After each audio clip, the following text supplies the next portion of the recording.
Welcome to the launch of Rodrigo's book, Rodrigo Arteaga, and his Mycelium book, which he was at the Centre for Print Research last year as part of a residency, and we are very excited.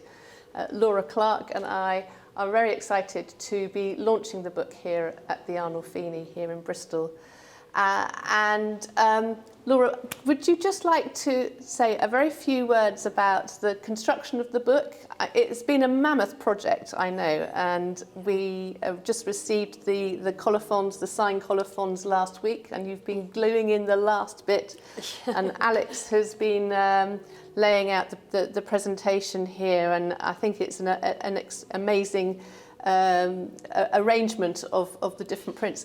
And I think what I'm really fascinated about is this idea that as the owner of one of these books, that they could lay it out in all sorts of different ways, that they are a curator of this collection. So it's been very interesting to see how Alex has laid out the book.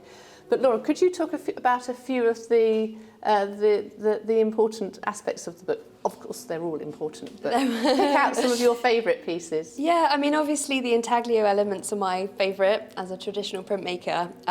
But yeah, I mean, every single element is important, and every single element is really beautiful and special in its own right. And I think what's really interesting is how Rodrigo had this idea that he wanted this non-linear book. And so whoever would own this would be able to rummage through, they'd be able to have a similar experience to the one that Rodrigo had when he was doing his residency. And also they're able to display it in whichever way they want. So with Alex, I just left her to it. I said, here are all the elements, display them how you like. And she's done an absolutely beautiful, beautiful job. But through laying them out this way, you can see, we've got digital prints of photographs that Rodrigo took while he was out in the woods. We've got digital prints of pictures of microscopes, microscopic images of the mycelium as it was growing in the lab. And then we've also got elements that are hand cut.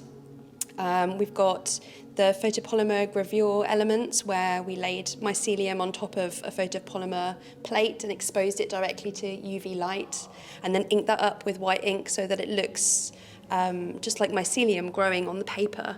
And the same with the intaglio elements.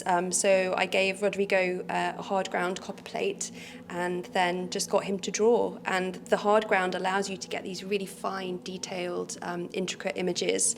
And so you can see that in the intaglio elements. He's hand drawn these, but they do look like mycelium growing from the paper. So they're really beautiful as well. And then of course we've got the fungal poems, where Rodrigo impregnated a substrate with mycelium particles and then let those grow into the soil. And they're really beautiful elements as well. Thank you, Laura. And if anyone's interested in buying it, it is available on the CFPR Editions website. And also, you're very welcome to look at Rodrigo's website as well. So we look forward to hearing from you.